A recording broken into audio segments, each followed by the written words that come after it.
Olá, seja muito bem-vindo à nossa aula da História da Igreja. Hoje o nosso assunto é a Reforma Protestante e vamos aqui ter um panorama geral da Reforma, abordando as principais causas e eventos da Reforma Protestante e também as consequências da Reforma Protestante.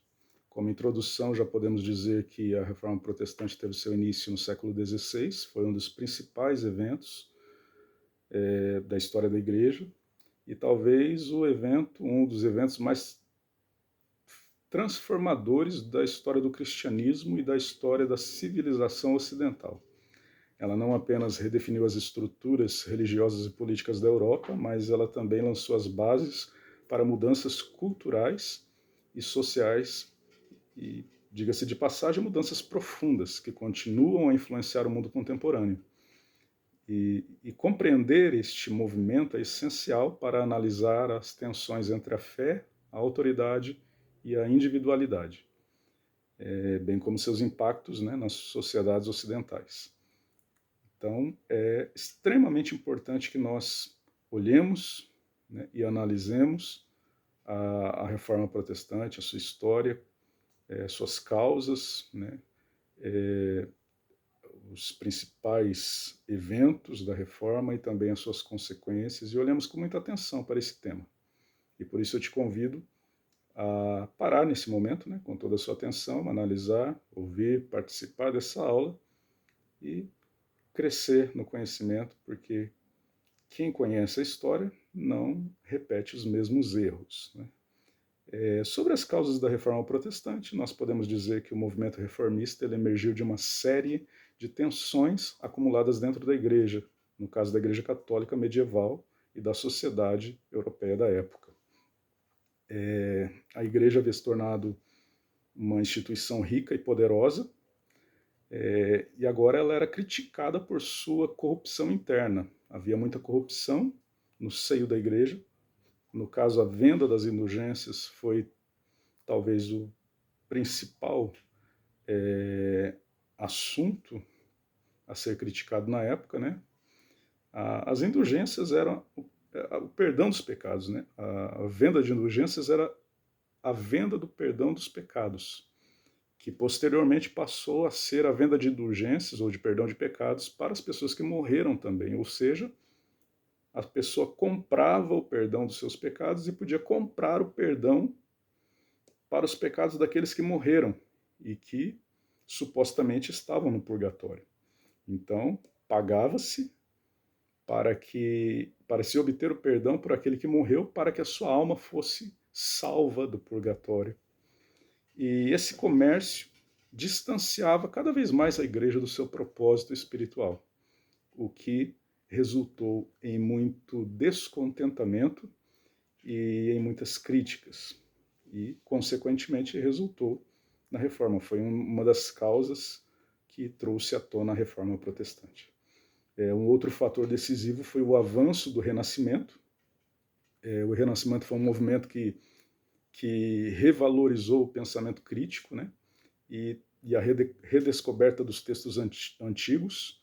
O Renascimento trouxe a noção do ad fontes, que era a volta às fontes originais, né? E dessa forma incentivou a leitura e a interpretação das escrituras nas suas fontes originais, o que acabou revelando, consequentemente, também a discrepância entre as práticas da igreja e os ensinamentos bíblicos originais. No caso da Reforma Protestante, o ad fontes, ele se deu, né, ou ele trouxe, né, esse chamado ao retorno aos textos originais das Escrituras, ou seja, o hebraico, as Escrituras no hebraico e no grego, nos seus textos originais, e também a volta aos escritos dos antigos pais da igreja, né, para que se compreendesse melhor como era o cristianismo primitivo. Foi uma chamada de volta à fé cristã na sua, no seu nascedouro, né, na sua pureza, por assim dizer, né? E a erudição humanista dessa época e do Renascimento, representada nas figuras, por exemplo, como Erasmo de Roterdã, destacou a necessidade de reformas internas e o retorno à simplicidade do cristianismo primitivo, né? Então, o Renascimento foi, digamos aí, também uma das causas da Reforma Protestante, uma das coisas que contribuiu para o acontecimento daquilo que nós chamamos de Reforma Protestante. Além disso, o desenvolvimento da imprensa também é um dos outros fatores que trouxe à tona, o que contribuiu para o acontecimento, né, da Reforma Protestante. O desenvolvimento da imprensa por Gutenberg, isso se deu em 1450, e desempenhou um papel crucial na disseminação das ideias, ou na disseminação rápida, né, das ideias. Antes disso, a imprensa e a produção de livros e manuscritos era extremamente cara e limitada às elites. E também muito difícil, porque era tudo feito à mão. E agora, com o desenvolvimento da imprensa, com a possibilidade de impressão rápida e em grande número, as ideias que antes eram restritas às academias e a pequenos círculos de eruditos, agora passaram a circular amplamente em meio ao povo, né, levando a um debate público cada vez mais intenso sobre os rumos da igreja e sobre a forma como a igreja, né, entendia e lidava com as realidades, tanto espirituais como sociais. E, por fim, o nacionalismo emergente entre os governantes europeus, que também foi uma das causas que trouxe à tona, ou que contribuiu, pelo menos com a Reforma Protestante, contribuiu para a ruptura com a Igreja Católica. A centralização do poder político nas monarquias e o desejo de independência em relação à autoridade papal incentivaram alguns líderes, como os príncipes alemães, a apoiar as ideias da reforma, né, dos reformadores, as ideias reformistas, como uma maneira de se fortalecerem politicamente. Então, esse nacionalismo emergente, em meio aos governantes europeus, também contribuiu para o acontecimento desse grande evento que nós chamamos de Reforma Protestante. E sobre os eventos, né, os principais eventos, por assim dizer, da Reforma Protestante, nós, é lógico e é óbvio, temos que começar com a afixação das 95 teses de Martinho Lutero, em 1517, na porta da igreja de Wittenberg. Esse acontecimento, ou esse evento, é amplamente considerado o ponto de partida da Reforma Protestante. Lutero, que era um monge agostiniano e que era professor de teologia, escreveu suas teses em resposta à venda das indulgências.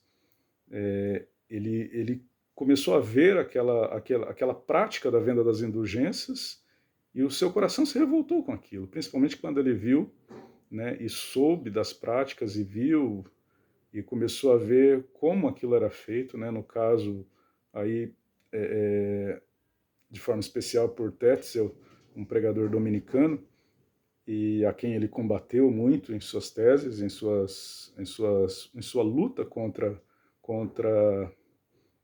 esses abusos da igreja, né? E ele se levanta de forma apaixonada contra esses abusos, e ele afixa na porta da igreja de Wittenberg, então, essas 95 teses, que na verdade eram um convite a um debate, né, um chamado para o debate sobre o assunto das indulgências, né? E nas suas teses, Lutero condenava a prática, argumentando que a salvação não poderia ser comprada e nem alcançada a não ser por meio da fé. Somente por meio da fé em Jesus Cristo se poderia alcançar a salvação. E esse ato inicial de Lutero de afixar as 95 teses na porta da igreja de Wittenberg, convidando, né, ou chamando para o debate aqueles que estavam envolvidos nisso, esse ato inicial não pretendia dividir a igreja. Ele não pretendia dividir a igreja, simplesmente ele pretendia provocar um debate intenso sobre a legitimidade das indulgências e de outras práticas semelhantes. E a prova disso é que quando nós lemos as 95 teses, nós logo percebemos que Lutero ainda parecia ter, naquela época, um grande respeito, um grande apreço pelo Papa, e na forma como nós lemos as 95 teses, ele parece até defender a ideia de que o Papa não sabia o que estava acontecendo. É como se o Papa não soubesse do que estava acontecendo, daquela corrupção que estava acontecendo em meio à igreja, aquele abuso por meio da venda das indulgências e outras práticas semelhantes. Então, nós notamos ali, quando nós lemos as 95 teses, que ele não queria uma ruptura com a igreja. O que ele desejava era um debate intenso sobre a legitimidade das indulgências de outras práticas semelhantes, para que se fosse entendido que a salvação era somente por meio da fé em Jesus, e as pessoas pudessem crer em Jesus para ser salvas, e isso pudesse ser ensinado, e os abusos e a corrupção dentro da igreja fosse exterminada, né? Fosse tirada, fosse arrancada, a igreja fosse purificada desse mal. Essa era a ideia de Lutero quando ele vai na porta da igreja e coloca lá suas teses, né? Convidando para um debate sobre as indulgências. Mas nem tudo foi como Lutero planejava, né? A resposta da Igreja Católica, foi muito rápida e muito severa. Em 1521, na Dieta de Worms, a Dieta de Worms foi uma assembleia convocada pelo imperador Carlos V, né? E naquela assembleia, Lutero foi intimado a renegar as suas ideias. Ele foi intimado, como que colocado na parede, para que ele negasse aquilo que ele estava pregando, aquilo que ele estava ensinando, mas ele se recusou. E a sua recusa o levou à excomunhão e o forçou a buscar refúgio, ou pelo menos aceitar o refúgio e o abrigo, né, sob a proteção de príncipes locais como Frederico o Sábio, né, Frederico da Saxônia. Frederico o Sábio foi a principal figura aí na proteção de Lutero, né? Frederico foi muito influenciado por Lutero, ele tinha Lutero em alta estima, e ele fez uso ali da sua influência, do seu poder político, para proteger Lutero contra aquelas perseguições que se levantaram, né, contra ele. Um outro evento significativo foi a tradução da Bíblia para o alemão, que foi feita por Lutero. Até então, a maioria das pessoas dependia da interpretação do clero, uma vez que as escrituras eram lidas em latim, né? Majoritariamente eram lidas em latim, e poucas pessoas tinham acesso à escritura, né? Ao traduzir a Bíblia, então, para o vernáculo, Lutero ele possibilitou o acesso direto das pessoas à palavra de Deus. Isso foi uma mudança radical que promovia a autonomia espiritual individual das pessoas, né, dos fiéis. E essa ação revolucionária disseminou o conceito de sola escritura, ou somente a escritura, esse conceito que nós ainda preservamos hoje, o conceito de que a escritura deve ser tida como a nossa única regra de fé e prática, como a autoridade suprema na vida da igreja, né? E esse que é um dos principais pilares, né? Um dos pilares fundamentais da teologia reformada, foi disseminado ali por meio dessa ação de Lutero de colocar a Bíblia na mão das pessoas, de traduzir a Bíblia para a língua do povo, para que o povo pudesse ter acesso à palavra de Deus. Uma outra coisa que nós temos que destacar aqui como acontecimento importante, evento importante da Reforma, foi o fato de que a Reforma logo se espalhou por toda a Europa, né? Na verdade, ela se espalhou por toda a Europa, influenciando figuras importantes, figuras como João Calvino, por exemplo, em Genebra, Zwinglio, Ulrico Zwinglio, na Suíça, e Henrique VIII, na Inglaterra. Sobre João Calvino, nós temos que dizer, né, temos que parar aqui e dizer que João Calvino é talvez a pessoa mais importante depois de Lutero em toda a história da Reforma Protestante. É o grande mestre, né? João Calvino desenvolveu uma teologia sistemática sólida, extremamente sólida, muito mais minuciosa, muito mais bem estruturada, baseada na soberania de Deus e na eleição. De forma especial, né, ele trouxe essa ênfase nesses assuntos da soberania de Deus, da eleição, a questão da predestinação. E, além disso, ele foi um exímio comentarista e expositor bíblico. Quanto a Zwinglio, nós temos que dizer que Zwinglio, na Suíça, ele também contestou práticas católicas e ele foi um importante nome para a reforma. A Inglaterra, sob o rei Henrique VIII, também se separou da Igreja Católica, porém, né, Henrique VIII ele teve ali algumas motivações políticas, né, como, por exemplo, e pessoais, né, como, por exemplo, a busca pela anulação do seu casamento com Catarina de Aragão, e também rompeu com a Igreja Católica. Mas não podemos deixar de notar, de destacar que ele também foi influenciado pelas ideias da Reforma, também foi influenciado pelo movimento da Reforma. E agora chegamos então às consequências da Reforma. A Reforma teve seus impactos profundos e duradouros em diversas esferas. No campo religioso, nós temos a fragmentação da Igreja Católica, que foi uma das consequências diretas, né? Uma das consequências mais visíveis. Ao longo do século XVI, surgiram várias denominações protestantes, como o luteranismo, o calvinismo, o anglicanismo e também o movimento dos puritanos.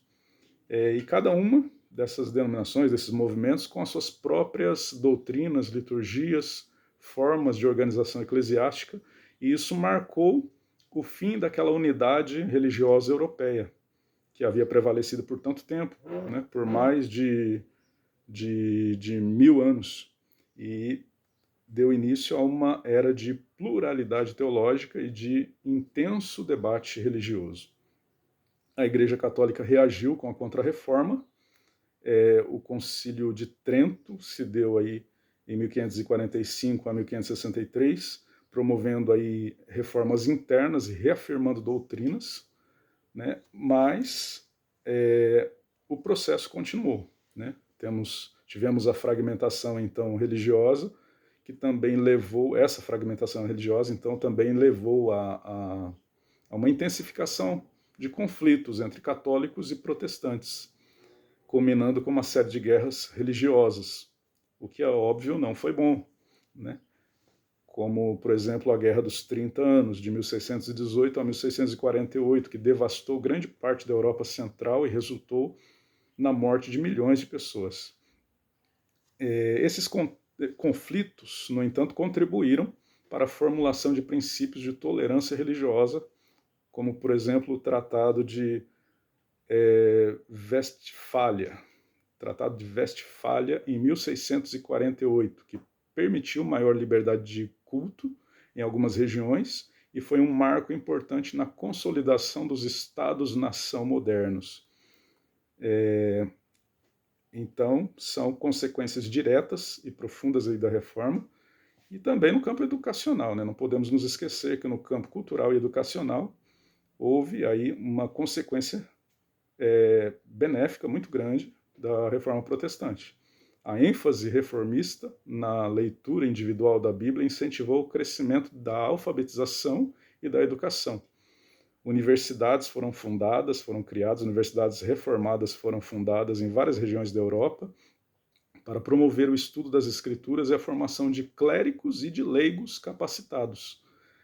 O impulso pela educação também afetou a formação de uma cultura letrada, onde a leitura e a interpretação de textos se tornaram centrais, o que contribuiu para o desenvolvimento de uma sociedade mais crítica e de uma sociedade mais informada. Do ponto de vista teológico, nós podemos dizer que a reforma trouxe aí doutrinas, novas doutrinas, ou resgatou, né, doutrinas que se tornaram centrais para o pensamento protestante, como, por exemplo, as 5 solas, né? Sola Scriptura, sola fide, sola gratia, solus Christus e soli Deo gloria, né? Somente a Escritura, somente a fé, somente a graça, somente Cristo e glória somente a Deus. Esses princípios desafiaram a centralidade da Igreja Católica como mediadora da fé e reforçaram a ideia de que a salvação é um dom de Deus, acessível a todos os crentes. E, além disso, a reforma também estimulou mudanças sociais políticas, ou sociais e políticas, né? A reforma influenciou o fortalecimento dos Estados nacionais e o enfraquecimento da autoridade do Papa. A relação entre a Igreja e o Estado foi reformulada em muitas regiões protestantes, onde a autoridade religiosa foi integrada às estruturas estatais, como na Inglaterra e na Suécia. Ao mesmo tempo, a teologia reformada incentivou a ideia de uma ética de trabalho mais rígida, que associava a prosperidade material com a moralidade, a predestinação. Isso é um conceito que influenciou, né, profundamente a ética capitalista descrita por Max Weber.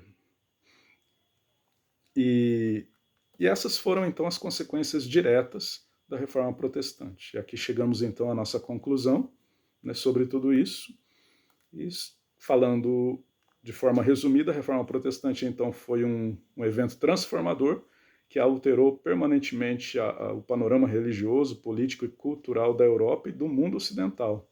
As suas causas incluem a corrupção interna da Igreja Católica, a influência do Renascimento e a disseminação de novas ideias por meio da imprensa. Os eventos-chave, como a fixação das 95 teses, a tradução da Bíblia para o vernáculo, aceleraram a propagação do movimento. E as consequências da reforma foram profundas, como a fragmentação da Igreja Católica, o surgimento de novas denominações, a educação, a ênfase na educação e na leitura, de forma especial na leitura da Bíblia, e profundas mudanças culturais e políticas. E, em última análise, a reforma protestante continua a exercer uma influência significativa sobre a prática religiosa contemporânea. Igrejas evangélicas em todo o mundo ainda reverberam os ecos dos principais reformadores, como a centralidade das Escrituras e a salvação pela fé em Cristo somente. Pela fé em Cristo somente. E o movimento reformista, então, longe de ser apenas um evento histórico, ele molda a maneira como milhões de pessoas vivem a sua fé e participam da vida religiosa no mundo moderno.